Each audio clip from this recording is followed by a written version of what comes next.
Hello my dear students, आप सभी को गुड मॉर्निंग। मैं हूं इरफान मोहम्मद छिपा और आज हम स्टार्ट कर रहे हैं जो हमारे बीकॉम पार्ट फर्स्ट में सब्जेक्ट चल रहा था बिजनेस स्टैटिस्टिक्स, उसका लेक्चर नंबर 8 ये आज हम स्टार्ट कर रहे हैं। इससे पहले वाले लास्ट लेक्चर में 7th लेक्चर के अंदर जो हमारे लेसन चल रहा था स्टेटिस्टिकल एवरेज सांख्यिकी माध्य, उसमें हमने अर्थमेटिक मीन समांतर माध्य का हमने पूरा टॉपिक कंप्लीट कर लिया था। आज हमने एक नया टॉपिक आज हम स्टार्ट करेंगे, वो है हमारे मध्य का।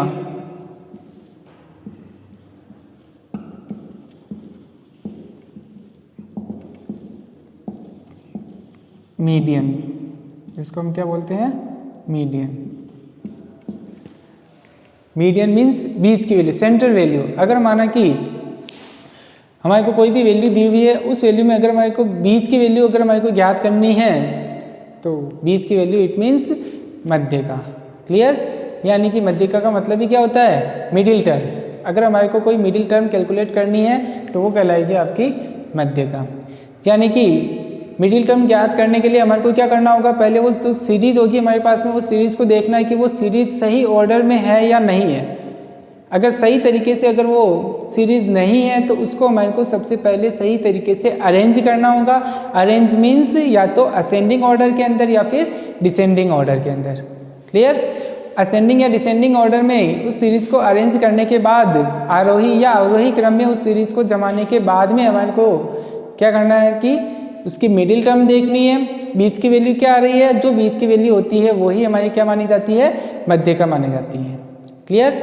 इट मीन्स मध्यिका भी जो हम पढ़ेंगे तीनों सीरीज के अंदर पढ़ेंगे। इंडिविजुअल सीरीज के अंदर मीडियन हम कैसे कैलकुलेट करते हैं, डिस्क्रीट सीरीज के अंदर हम कैसे मीडियन कैलकुलेट करते हैं, और कंटिन्यूस सीरीज के अंदर हम कैसे मीडियन कैलकुलेट करते हैं। Clear? Median means middle term. Clear? इसका मीनिंग होता है कि एक श्रेणी का ज्ञात किया गया वह मूल्य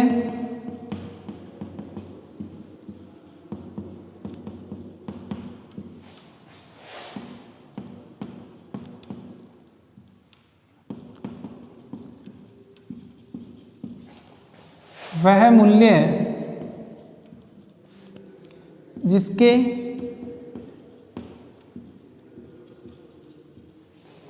एक भाग में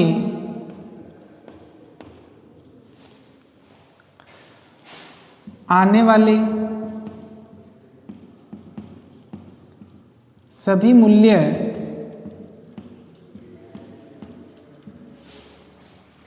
छोटे होते हैं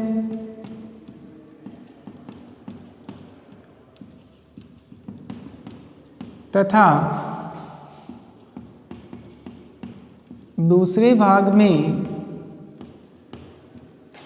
आने वाले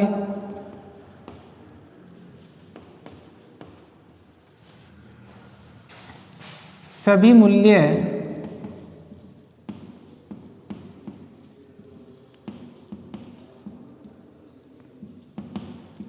बड़े होते हैं।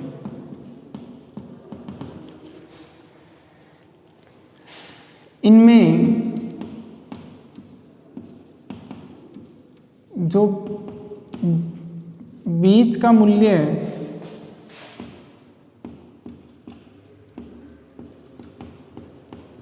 होता है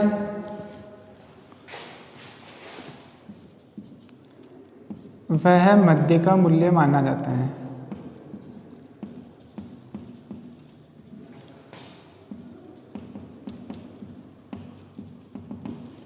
क्लियर? यानी कि जो हमारे को वैल्यू दी हुई रहती हैं उसमें अगर एक पार्ट में तो जो वैल्यू आ रही है वो तो छोटी आ रही है, स्मॉल है, और सेकंड पार्ट में जो वैल्यू आ रही है वो बड़ी आ रही है, तो इन दोनों के जो बीच का जो सेंट्रल पॉइंट होगा, बीच का जो मूल्य होगा, वो बीच का मूल्य ही आपका क्या माना जाएगा? मध्य का माना जाएगा, मीडियन माना जाएगा। क्लियर? यदि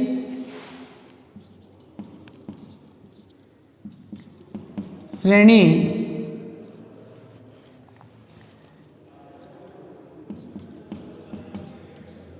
सही तरीके से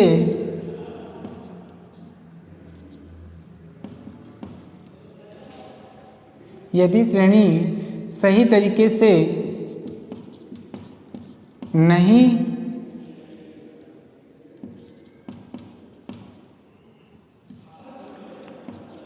नहीं है तो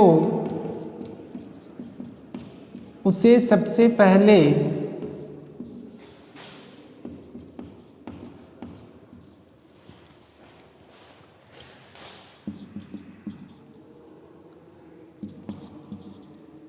सही प्रकार से आरोही या अवरोही क्रम में आरोही या अवरोही क्रम में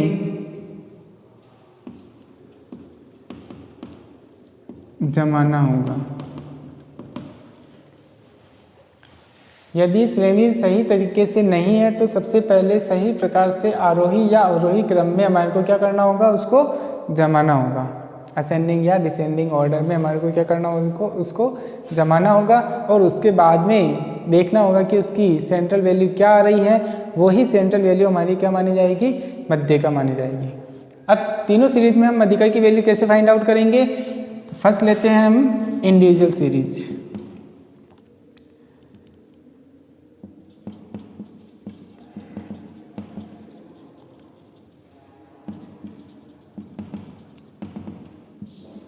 इंडिविजुअल सीरीज में हम मध्यिका कैसे फाइंड आउट करते हैं। इंडिविजुअल सीरीज मीन्स व्यक्तिगत श्रेणी। सीरीज हमने क्लासिफिकेशन में वैसे भी देख लिया था। अगर हमारे को सिर्फ ओनली फॉर वैल्यू दी हुई है, उस वैल्यू को से हम कैसे मध्यिका फाइंड आउट करते हैं, तो उसके लिए हमारे को सबसे पहले कुछ कंडीशंस ध्यान रखनी होगी। फर्स्ट, श्रेणी को आरोही या अवरोही क्रम में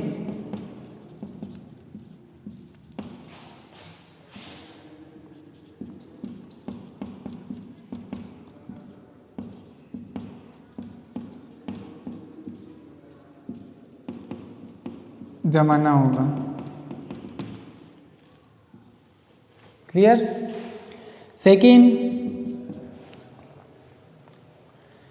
सेकेंड आता है कि जो हमारे पास में फ्रीक्वेंसी या नंबर ऑफ आइटम होंगे उससे हमारे को स्मॉल m कैलकुलेट करना होगा। Small m is equal to n+1 divided by 2 term.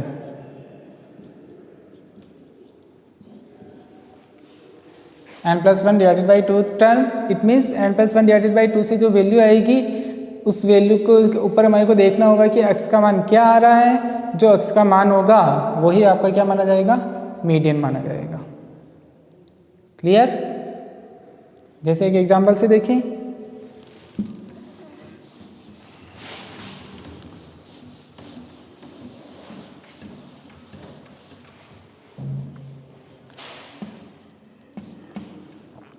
जैसे वैल्यू दी हुई आपको 2, 4, 6, 8, 10, 12, 14 इस तरीके से क्वेश्चन दिया हुआ है और क्वेश्चन में बोल देते हैं कि आपको क्या फाइंड आउट करना है, मीडियन फाइंड आउट करना है, मध्य मूल्य अगर आपको निकालना है तो इसका मतलब हमारे को ये देखना है कि ये जो वैल्यू है वो कौन सी वैल्यू है, कौन सी सीरीज है, ये इंडिविजुअल सीरीज है। इंडिविजुअल सीरीज में हमने देखा है कि सबसे पहले तो हमारे को क्या देखना है कि जो वैल्यू है वो आरोही या अवरोही क्रम में है या नहीं है। सबसे पहला काम ही हमारे को यही करना है, उसको असेंडिंग और डिसेंडिंग ऑर्डर में अरेंज करना।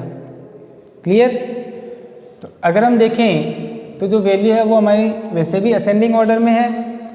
सेकंड टाइम स्मॉल m का मान हमारे को कैलकुलेट करना है। n का मतलब कितनी वैल्यू है, 1, 2, 3, 4, 5, 6 और 7। क्लियर। इसका मतलब जो स्मॉल m अगर हम निकालेंगे तो वो कैसे निकालेंगे, n+1 divided by 2, it means 7+1 divided by 2, 4। अब फोर्थ के ऊपर वैल्यू क्या आ रही है, 1, 2, 3 और फोर्थ के ऊपर वैल्यू क्या आ रही है, 8। इसका मतलब हमारे जो मीडियन माना जाएगा वो क्या माना जाएगा, 8 माना जाएगा। मीडियम को किससे डिनोट करेंगे, कैपिटल M से। क्लियर। इस तरीके से हमारे को क्या करना होगा, इंडिविजुअल सीरीज के अंदर मीडियन फाइंड आउट करना होगा। इंडिविजुअल सीरीज में सिर्फ ओनली फॉर वैल्यू दी हुई है तो हमारे को क्या करना है, स्मॉल m का मान कैलकुलेट करना है n+1 डिवाइडेड बाई 2 से। उसको हमारे को देखना है कि उसके सीरियल नंबर के ऊपर x का मान क्या आ रहा है तो वो जो सीरियल नंबर के ऊपर x का मान होगा वही आपका क्या माना जाएगा, मध्य का माना जाएगा। क्लियर। नेक्स्ट आता है अब आपके इसी के बाद डिस्क्रीट सीरीज। डिस्क्रीट सीरीज में भी यही कंडीशन फॉलो होगी।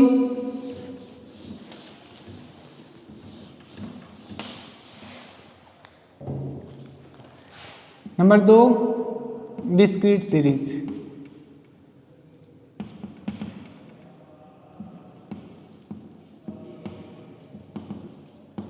खंडित श्रेणी। खंडित श्रेणी में हम मध्य का कैसे निकालेंगे?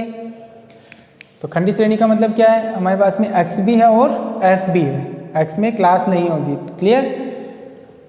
सेम प्रोसेस रहेगा आपके इंडिविजुअल सीरीज के जैसे, यहाँ मैं लिख देता हूँ सेम एज इंडिविजुअल सीरीज।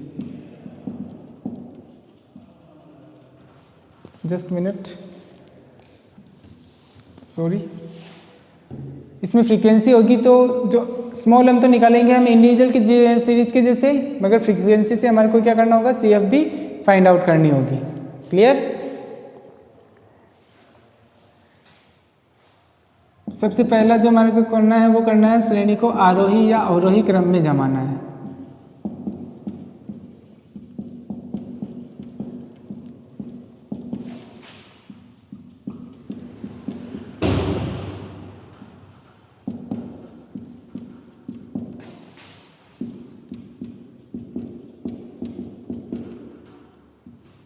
श्रेणी को आरोही या अवरोही क्रम में जमाएंगे। Second, discrete series means frequency दी हुई होगी, उस फ्रीक्वेंसी से हमारे को क्या बनानी होगी, CF बनानी होगी। आवृत्तियों से संचयी आवृत्तियां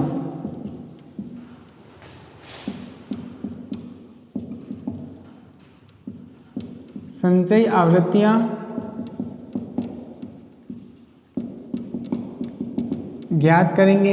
और संचयी आवृत्ति कैसे ज्ञात करते हैं वो हमने इससे पहले और जो हमने लेसन पढ़ा है क्लासिफिकेशन में, उसमें हमने देखा है। फिर नंबर 3 के ऊपर स्मॉल m का मान n+1 divided by 2 term.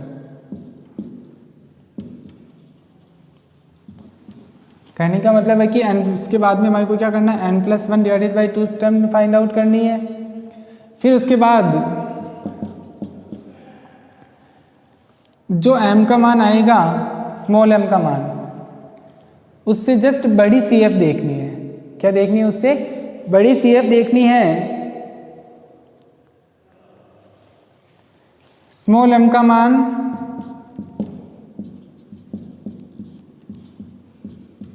CF में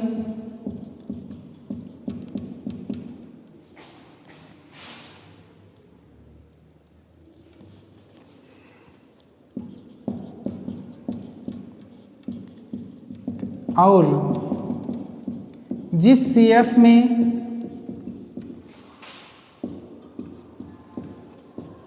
यह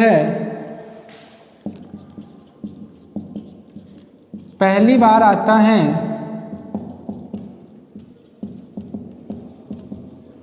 उस CF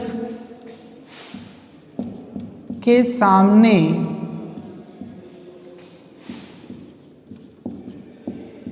लिखा हुआ मूल्य, जिसको हम क्या बोलते हैं, x, ही मध्य का मूल्य माना जाता है। ही मध्य का मूल्य माना जाता है। क्लियर।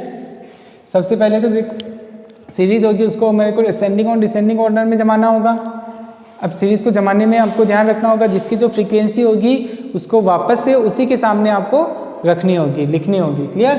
जो फ्रीक्वेंसी है उससे हमारे को क्या निकालनी है, संचयी आवृत्तियाँ निकालनी है। फिर उसके बाद में स्मॉल m का मान फाइंड आउट करना है। फिर स्मॉल m का मान जो आएगा उसको हमारे को किस में देखना है, CF के अंदर देखना है। जिस CF में यह पहली बार आता है उस CF के सामने कौन सा मूल्य है, x का मान देखना है। कौन सा मान देखना है, x का मान देखना है। जो x का मान होगा वही आपका क्या माना जाएगा, मध्य का माना जाएगा। क्लियर। ये है आपके डिस्क्रीट सीरीज में हम मीडियन कैसे फाइंड आउट करते हैं। इसको भी हम एग्जांपल से समझते हैं।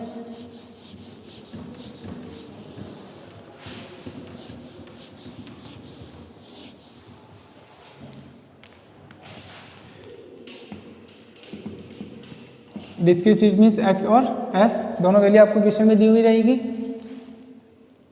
एक्स में दे दिया माना कि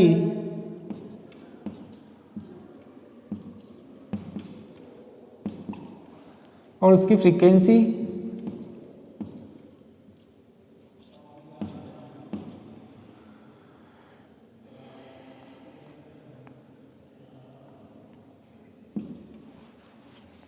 टू। क्लियर। अब ये जो सीरीज हो गई ये कौन सी हो गई, डिस्क्रीट सीरीज हो गई। तो डिस्क्रीट सीरीज में हमारे को देखना है कि जो सीरीज है वो असेंडिंग या डिसेंडिंग ऑर्डर में है या नहीं है। असेंडिंग या डिसेंडिंग ऑर्डर जो देखा जाएगा वो किसका देखा जाएगा, सिर्फ ओनली फॉर जो x की वैल्यू होगी उस x की वैल्यू को हमारे को देखना है कि वो असेंडिंग ऑर्डर में है या डिसेंडिंग ऑर्डर में है। अगर सही ऑर्डर में नहीं है तो हमारे को उसको असेंडिंग ऑर्डर में या डिसेंडिंग ऑर्डर में जमाना होगा। क्लियर। मगर अगर हम देखें तो हमारी जो सीरीज है वो असेंडिंग ऑर्डर में वैसे ही जमी हुई है तो हमारे को वापस से इसको नहीं जमाना है। फिर जो फ्रीक्वेंसी है तो हमने जो स्टेप्स कुछ कंडीशंस लिखी थी अभी, तो उसमें हमने देखा था कि जो फ्रीक्वेंसी होती है उससे हमारे को एक कॉलम बना करके क्या फाइंड आउट करना होता है, CF इट मीन्स संचयी आवृत्तियाँ क्यूमुलेटिव फ्रीक्वेंसी फाइंड आउट करनी होती है। क्लियर। तो हम इससे क्या करेंगे, क्यूमुलेटिव फ्रीक्वेंसी निकालेंगे। क्यूमुलेटिव फ्रीक्वेंसी का मतलब क्या होता है, जो फ्रीक्वेंसी है उसी को हमारे को क्या करना होता है, ऐड करते हुए चलना होता है। 1 1 + 2 3 3 + 7 10 10 + 3 = 13 13 + 4 = 17 + 2 = 19 + 2 = 21। क्लियर। अब उसके बाद में हमारे को देखना है कि जो फ्रीक्वेंसी है उसकी टोटल n, उसको किससे डिनोट करते हैं, n से। इसकी टोटल हमारे को करनी है तो 1 + 2 3 + 7 10 + 3 13 + 4 17 + 2 19 और 21। इसका मतलब फ्रीक्वेंसी की टोटल और CF की लास्ट की टोटल मिल जाती है। तो हमने देखा है कि जो हमने ये CF निकाली है वो क्या है, करेक्ट है। क्लियर। अगर ये नहीं मिलती है तो इसका मतलब या तो इसमें आपने कोई ना कोई मिस्टेक की है या CF निकालने में आपने कोई मिस्टेक की है, वहीं पता चल जाएगा आपके।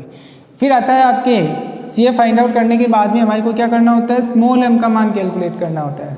कौन सा, स्मॉल m का मान कैलकुलेट करना है। वो कैसे आता है, उसके लिए अपन ने एक फॉर्मूला लिखा है n + 1 / 2। n का मान क्या है, 21 21 + 1 / 2 = 11। जो स्मॉल m का मान आता है उसको हमारे को क्या देखना है, किस में देखना होता है, CF में देखना होता है। जिस CF में ये पहली बार आता है उसके सामने x का मान। अब CF में देखिए तो 11 किस में आ रहा है, या तो 11 होना चाहिए या 11 से बड़ा होना चाहिए। ठीक है।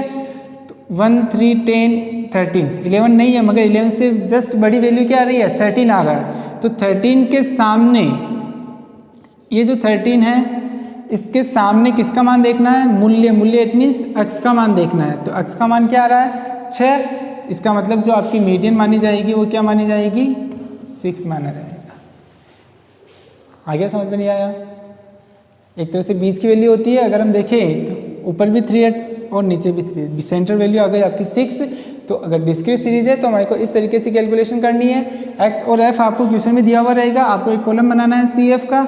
फिर उसके बाद में स्मॉल m फाइंड आउट करना है। स्मॉल m फाइंड आउट करने के बाद में जो स्मॉल m की वैल्यू आती है उसको हमारे को CF में देखना है। जिस CF में यह पहली बार आता है, जैसे 11 या उससे बड़ी होनी चाहिए, इसमें 10 और उसके बाद में 13 है, 11 नहीं है, तो 11 से जस्ट बड़ी CF देखनी है, छोटी नहीं देखनी है। हमेशा ध्यान रखना, स्मॉल नहीं देखनी है, उससे बड़ी देखनी है। तो उससे जस्ट बड़ी CF आ रही है आपकी 13, उसके सामने अब 13 मीडियन नहीं माना जाएगा, उसमें भी क्या देखना है, हमने लिखा है उसके सामने लिखा हुआ मूल्य मीन्स x, यानी कि 13 के सामने वैल्यू क्या आ रही है आपकी, x की वैल्यू देखनी है, फ्रीक्वेंसी पे नहीं देखनी है। x की वैल्यू आ रही है आपकी 6। इसका मतलब जो आपका मीडियन माना जाएगा वो क्या माना जाएगा, 6 माना जाएगा। इस तरीके से हम क्या करते हैं, डिस्क्रीट सीरीज के अंदर मीडियन फाइंड आउट करते हैं। क्लियर। ये आपका डिस्क्रीट सीरीज में हम कैसे मीडियन निकालते हैं वो आपका कंप्लीट हो गया। क्लियर। अब लास्ट जो टॉपिक आता है आपके वो आता है कंटिन्यूस सीरीज।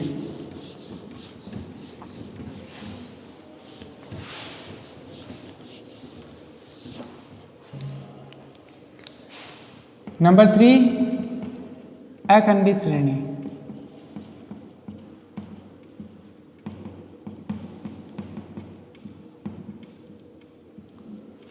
Continuous series.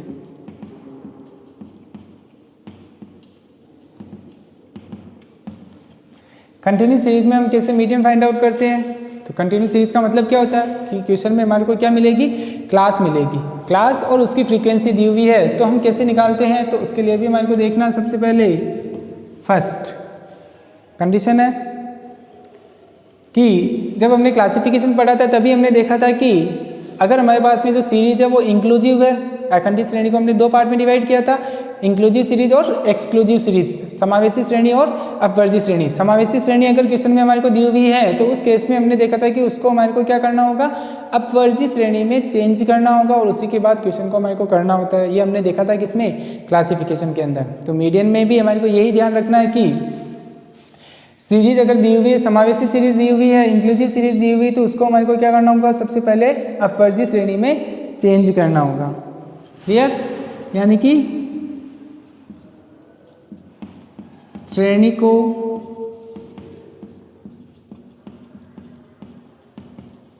अपवर्जी श्रेणी में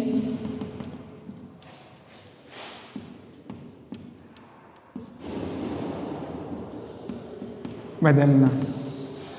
सेकंड,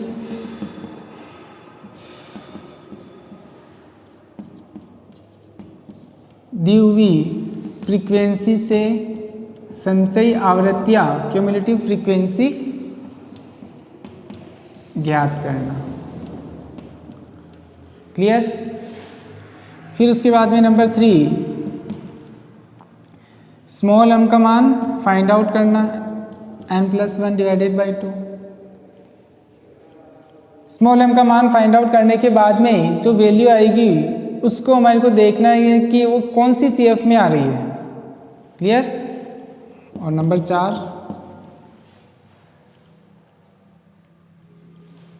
स्मॉल m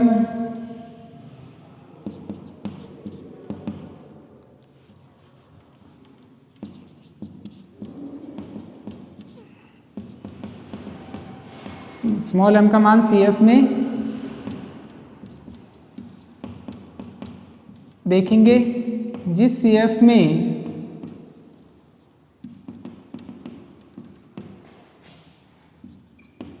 यह पहली बार आता है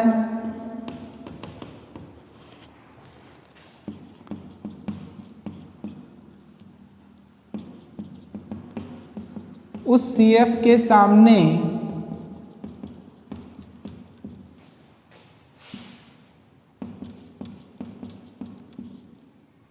लिखा गया वर्ग मध्य का वर्ग होगा।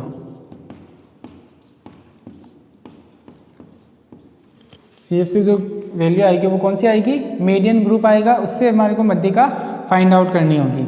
उस CF के सामने लिखा गया वर्ग मध्य का वर्ग होगा। क्लियर?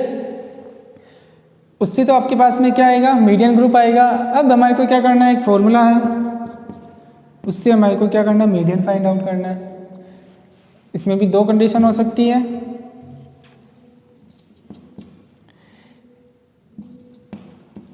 यदि श्रेणी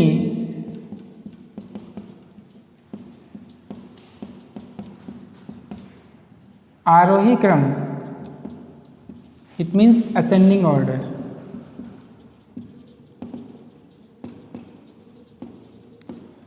असेंडिंग ऑर्डर में हो,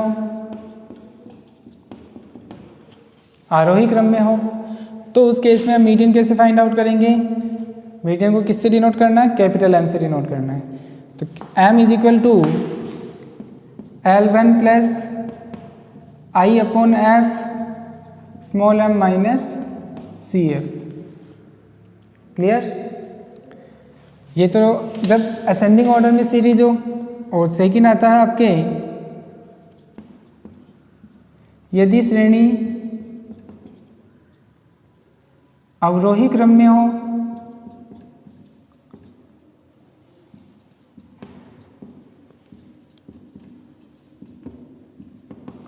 डिसेंडिंग ऑर्डर में है तो हम मीडियन कैसे फाइंड आउट करेंगे, L2 लेंगे।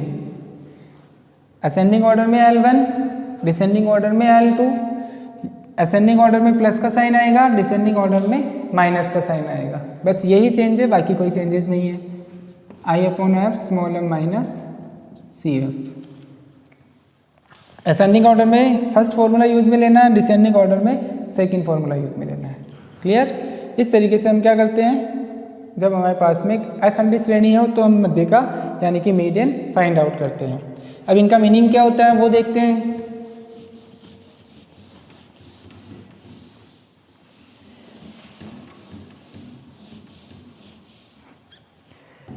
L1 means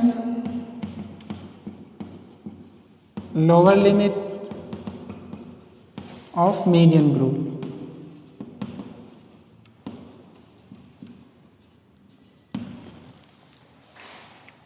L2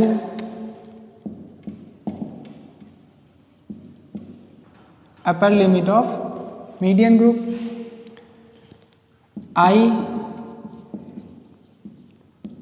class interval of median group। frequency F means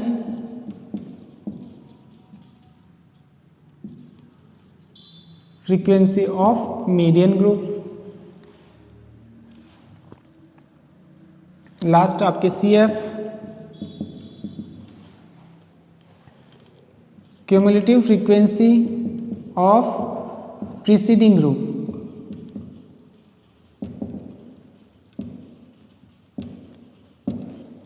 इससे पहले वाले वर्ग की हमारे को क्या देखनी है, CF देखनी है। CF जो हमेशा काम आएगी वो कौन सी काम आएगी, प्रीसीडिंग पहले वाली, उसका हमारे को ध्यान रखना है। यहाँ जो वैल्यू आएगी वो कौन सी वैल्यू आएगी, जो मीडियन ग्रुप आया है उससे जस्ट पहले की। ठीक है, क्यूमुलेटिव फ्रीक्वेंसी ऑफ प्रीसीडिंग, यहाँ पर और मीडियन ग्रुप लिख लो, प्रीसीडिंग मीडियन ग्रुप।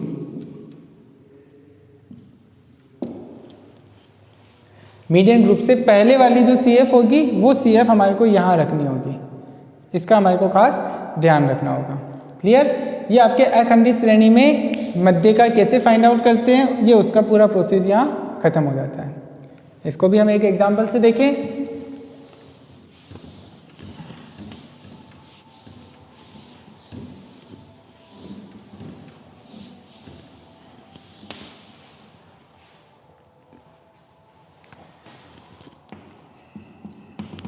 अखंडित श्रेणी इट मीन्स क्लास हमारे को दी हुई होगी और क्वेश्चन में फ्रीक्वेंसी मिलेगी। ठीक है, 0 से 10, 10 से 20, 20 से 30, 30 से 40, 40 से 50 और लास्ट माना कि 50 से 60 है। फ्रीक्वेंसी हमारे को दी हुई क्वेश्चन में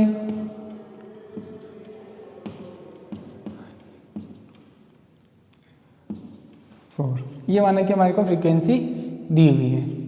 अब हमारे को क्वेश्चन में बोल देते हैं कि आपको मध्य का निकालनी है, मीडियन कैलकुलेट करना है, तो हम कैसे करेंगे। तो उसके लिए अभी हमने उसका पूरा प्रोसेस देखा था कि जो सीरीज है वो अपवर्जी श्रेणी में है या नहीं है। तो हम देखते हैं, तो जो सीरीज है वो हमारे पास में अपवर्जी श्रेणी में है।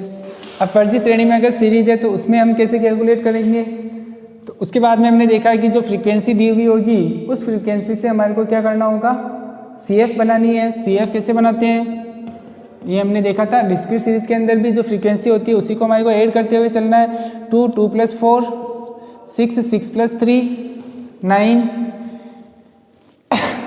9 + 5, 14, 14 + 2, 16, 16 + 4 = 20। देन हमारे को उसकी जो फ्रीक्वेंसी है उसकी टोटल करनी है। ये टोटल आ गई आपकी 20। इट मीन्स दोनों मैच हो गई आपके। इसका मतलब जो CF आपने फाइंड आउट की है वो भी सही है और आपकी फ्रीक्वेंसी भी सही है। फिर उसके बाद में हम क्या करते हैं, स्मॉल m का मान कैलकुलेट करते हैं। स्मॉल m कैसे फाइंड आउट करेंगे, n/2 से। किससे, n/2 से। इसमें जो हम स्मॉल m का मान फाइंड आउट करते हैं वो किससे फाइंड आउट करते हैं, n/2 से फाइंड आउट करते हैं। किससे करते हैं, n/2 से। आई थिंक शायद वहाँ पे प्रोसेस में n+1 आ गया था, तो n+1 की बजाय आप कर देना n/2। अखंडित श्रेणी में ही जो स्मॉल m फाइंड आउट करते हैं वो किससे करते हैं, n/2 से करते हैं। तो वहाँ थर्ड स्टेप में आप क्या लिखोगे, n/2, n+1 नहीं मान करके n/2 कर लेना आप वहाँ पे। क्लियर, छोटी सी मिस्टेक हो गई है। तो वहाँ n+1 की जगह क्या मानना हमारे को, n/2 मानना है। क्या मानना है, n/2 मानना है। n/2 कैसे फाइंड आउट करेंगे, जो n की टोटल आई है 20 डिवाइडेड बाई 2, इट मीन्स 10। 10 को हमारे को किस में देखना है, CF में देखना है। तो 10 या 10 से जस्ट बड़ी वैल्यू 14, तो 14 के सामने जो क्लास होगी यही आपकी क्या मानी जाएगी, मीडियन ग्रुप मानी जाएगी। तो इससे आपका पास में क्या आ गया, मीडियन ग्रुप आ गया। अब मीडियन ग्रुप आने के बाद में हमारे को क्या करना है, फॉर्मूला यूज में लेना है। दो फॉर्मूले हमने देखे हैं, यदि श्रेणी आरोही क्रम में हो, यदि श्रेणी अवरोही क्रम में हो। तो अगर हम देखें तो हमारे पास में जो सीरीज है वो किस में है, असेंडिंग ऑर्डर में है। इसका मतलब फर्स्ट फॉर्मूला यूज में लेना है हमारे को, m = L1 + I/f small m - CF। Clear, अब ओनली फॉर इसमें वैल्यू फीड करनी है। L1 lower limit of median group, ये आपका मीडियन ग्रुप है। इसको तो अपन बोलते हैं L1 और इसको अपन बोलते हैं L2। हमारे पास इसमें क्या है, फॉर्मूले के अंदर L1 है, इसका मतलब हमारे को कौन सी वैल्यू लेनी है, 30। I class interval of median group 30 से 40, इसमें डिफरेंस कितने का आ रहा है, 10 का आ रहा है। इसका मतलब क्लास इंटरवल कितना हुआ, 10। मीडियन ग्रुप का क्लास इंटरवल देखना। F का मतलब हमने लिखा है कि फ्रीक्वेंसी ऑफ मीडियन ग्रुप। तो ये मीडियन ग्रुप है, उसकी फ्रीक्वेंसी क्या आ रही है, 5। इसका मतलब यहाँ क्या आएगा, 5 आएगा। क्या आएगा, 5। क्लियर, उसके बाद में m का मतलब जो हमने फाइंड आउट किया था स्मॉल m 10 - CF का मतलब क्या होता है, जो मीडियन ग्रुप हमने बनाया है उससे जस्ट पहले वाली संचयी बारंबारता। हमने जब इसका प्रोसेस लिखा था तभी हमने लिखा था कि जो CF यूज में आएगी वो कौन सी यूज में आएगी, प्रीसीडिंग मीडियन ग्रुप वाली यूज में आएगी। तो यानी कि 9,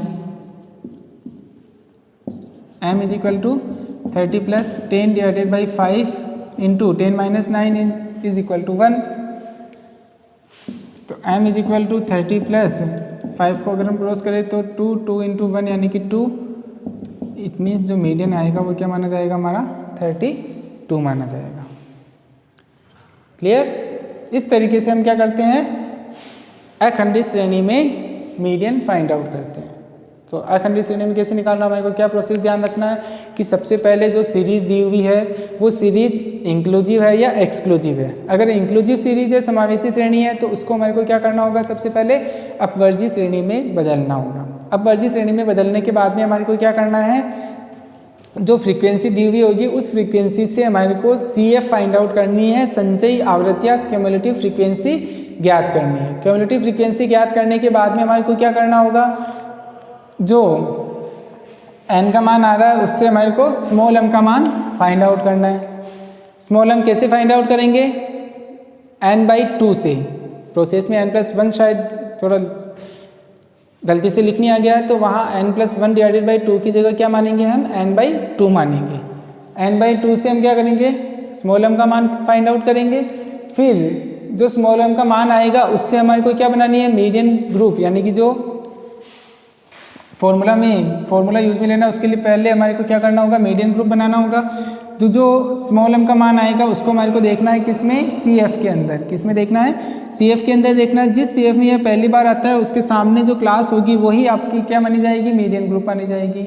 या तो 10 होना चाहिए या उससे जस्ट बड़ी वैल्यू होनी चाहिए। तो बड़ी वैल्यू क्या आ रही है आपके पास में, 14। तो ये जो हो गई, ये क्या हो गई आपकी, मीडियन ग्रुप हो गया, मीडियन क्लास हो गई। अब क्या करना है, सीरीज जो है वो असेंडिंग ऑर्डर में है या डिसेंडिंग ऑर्डर में है, फिर ये देखना है। असेंडिंग ऑर्डर में है तो L1 प्लस का साइन लेना है, डिसेंडिंग ऑर्डर में है तो L2 माइनस आ जाएगा। बाकी फॉर्मूला सेम रहेगा, I/f स्मॉल m - CF। फिर जो वैल्यू है उसको हमारे को फॉर्मूले में पुट करना है और उसके बाद में हमारे को आंसर आ जाएंगे। क्लियर, तो ये पूरा प्रोसेस होता है आपके मीडियन का।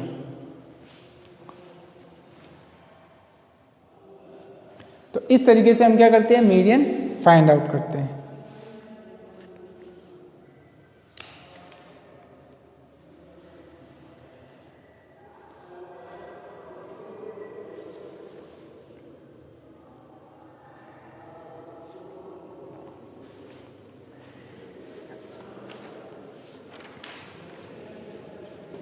ये तो हो गया आपके मीडियन। अब एक लास्ट टॉपिक और बचता है आपके मोड।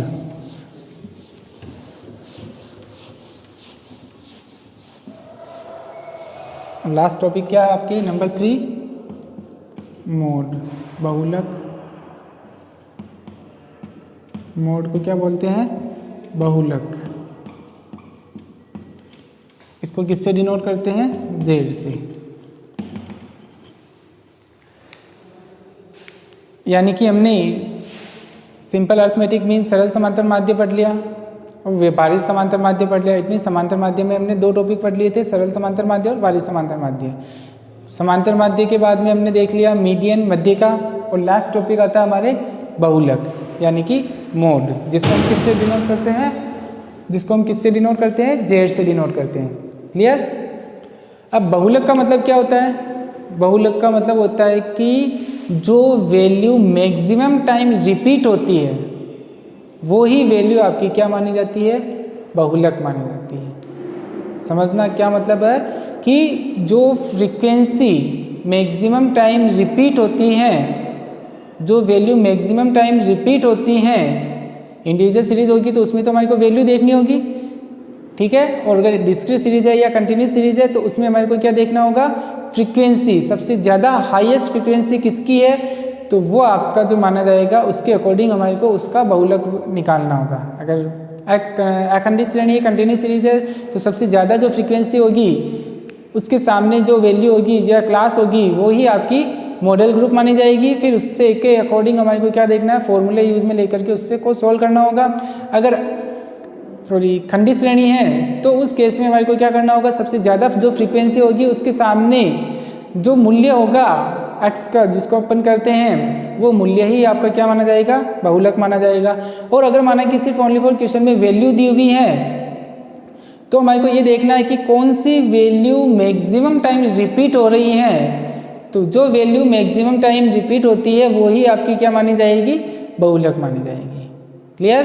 तो तीनों सीरीज में हो गया। इंटीजर सीरीज में तो देखना है कि कौन सी वैल्यू मैक्सिमम टाइम या ज़्यादातर रिपीट होती हैं, वो वैल्यू आपकी बहुलक मानी जाएगी।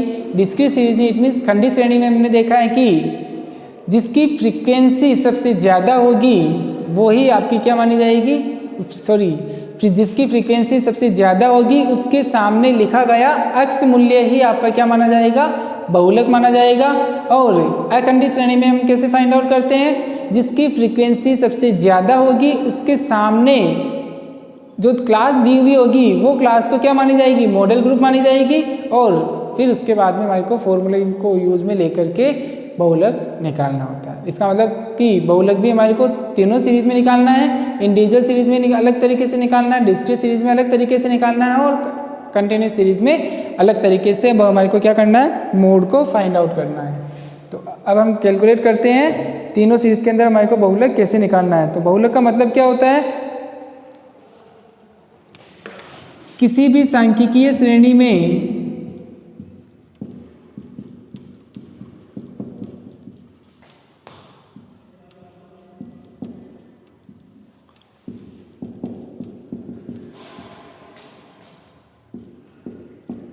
सबसे अधिक बार आने वाला मूल्य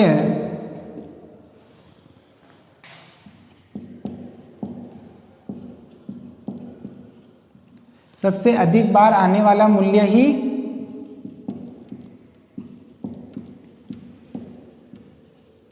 बहुलक कहलाता है।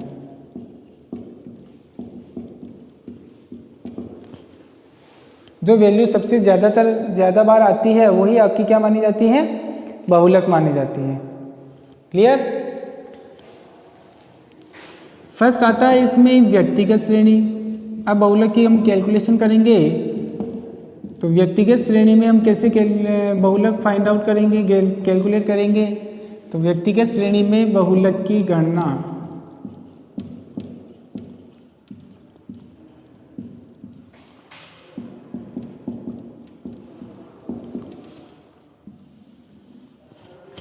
व्यक्तिगत श्रेणी मीन्स ओनली फॉर आपको वैल्यू दी हुई है। तो हमने देखा है कि कौन सी वैल्यू मैक्सिमम टाइम रिपीट होती है वही आपकी क्या मानी जाएगी? बहुलक मानी जाएगी। क्लियर। इस श्रेणी में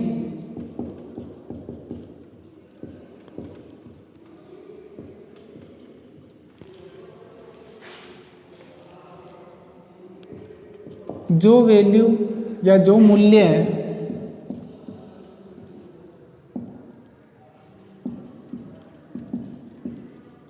अधिक बार अधिक समय तक रिपीट होता है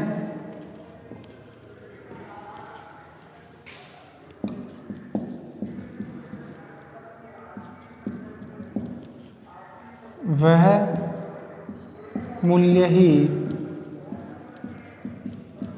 बहुलक माना जाता है।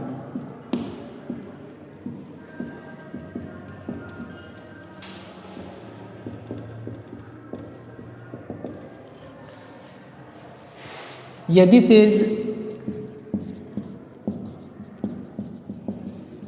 श्रेणी विस्तृत है तो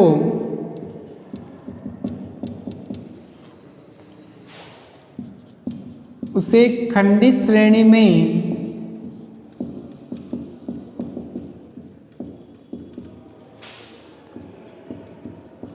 परिवर्तित करके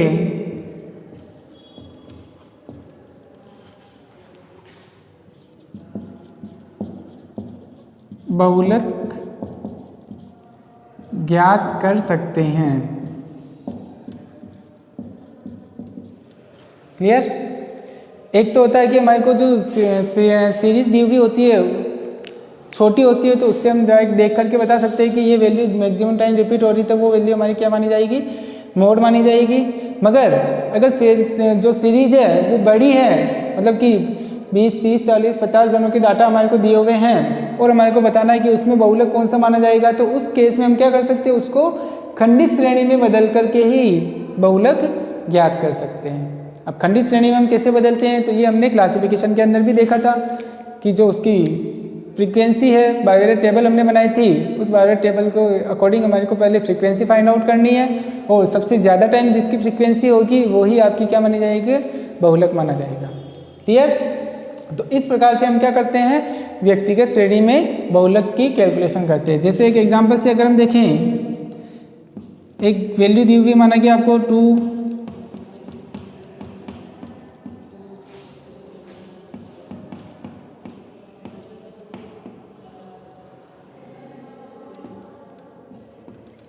माने कि ये वैल्यू दी हुई है, तो अगर हम देखें तो ये जो सीरीज है ये कौन सी है, इंडिविजुअल सीरीज है। इंडिविजुअल सीरीज में अगर हमारे को पता लगाना है कि बहुलक क्या माना जाएगा, तो हमारे को क्या देखना है कि कौन सी वैल्यू मैक्सिमम टाइम अधिक समय रिपीट हो रही है। तो अगर हम देखें तो 2, 3, 0, 1, 2, 2, 4, 2, 0, 2, इट मीन्स जो 2 है वो बार बार रिपीट हो रहा है,